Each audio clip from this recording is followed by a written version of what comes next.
Bonjour à toutes et à tous, c'est Vieux Chat. Aujourd'hui, je vais vous présenter La mer de la fertilité par Yukio Mishima. Il s'agit d'une tétralogie relatant quelques instants de la vie de Honda.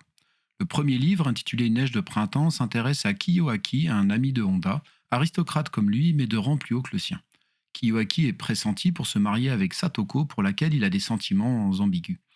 Satoko, elle, aimerait que Kiyoaki soit plus proactif que ne le laisse penser son attitude nonchalante. Mais le respect des convenances, liées à la société aristocratique japonaise, va venir perturber cette idylle naissante. Qu'adviendra-t-il d'eux? Le deuxième livre, intitulé Chevaux échappés, met en scène Isao, le fils d'une ancienne connaissance de Honda qui a maintenant la quarantaine et est devenu magistrat. Honda s'intéresse à lui car il reconnaît en lui, grâce à un détail physique, la réincarnation de Kiyoaki, son ancien ami. Isao est un jeune homme dans la vingtaine qui pense que le Japon va mal, que ses racines séculaires flétrissent et qu'il est temps d'y remédier avec une action d'éclat afin de réveiller la conscience nippone. Le Japon prendra-t-il conscience de l'influence grandissante de l'Occident sur ses us et coutumes? Le troisième livre, intitulé Le Temple de l'Aube, présente les changements spirituels qui s'opèrent chez Honda, qui se trouve alors à l'aube du troisième âge. Un voyage en Thaïlande chez la famille d'anciens amis qu'il avait connus quand il était au même lycée que Kiyoaki sera une révélation. Honda y découvre ce qui lui semble être l'origine d'un courant particulier du bouddhisme. Il y rencontre aussi Yingshan, une jeune princesse qui, une fois encore, lui paraît être la réincarnation de Kiyoaki. Réussira-t-il à s'immiscer suffisamment dans la vie de la jeune femme pour vérifier sa théorie? Le quatrième livre, intitulé L'ange en décomposition, raconte la vieillesse de Honda, et une fois encore comment il pourchasse son rêve de retrouver la réincarnation de Kiyoaki. Cette fois-ci, il la trouve en Toru, un jeune homme intelligent et asocial. Cette fois-ci, afin de mettre toutes les chances de son côté, Honda décide d'adopter l'adolescent.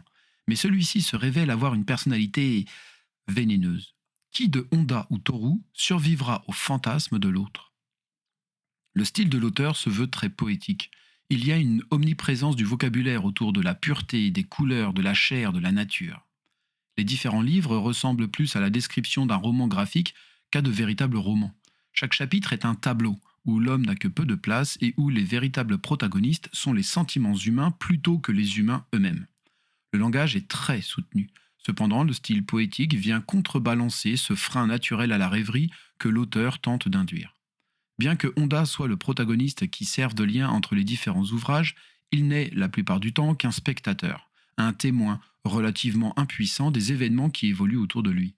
Dans le quatrième livre, il tente d'agir plus efficacement sur ses propres désirs et ses objectifs, mais même lorsqu'il déploie l'ensemble de ses connaissances, de sa sagesse, de ses réseaux et de son argent, il n'obtient qu'une pâle copie de ce qu'il désire.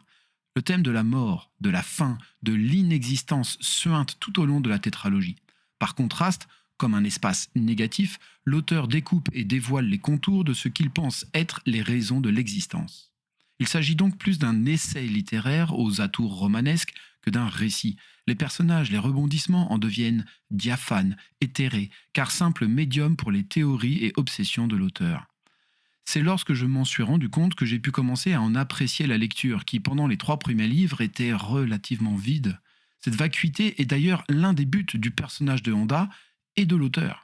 Ce fut donc une lecture un peu fastidieuse, une lecture qui tente de prouver comme en écho, par sa substance même, la vacuité de l'existence et l'oxymore qu'est l'omniprésence du néant.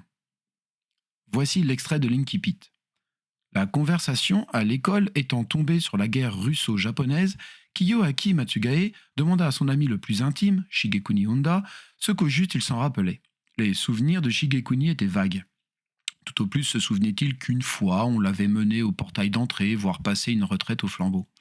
L'année où la guerre avait pris fin, tous deux avaient 11 ans, et il sembla à Kiyoaki qu'ils auraient dû pouvoir se la remémorer avec un peu plus de précision. Leurs camarades de classe qui causaient de la guerre en connaisseurs ne faisaient pour la plupart qu'enjoliver la brume des souvenirs au moyen d'épisodes récoltés auprès des grandes personnes.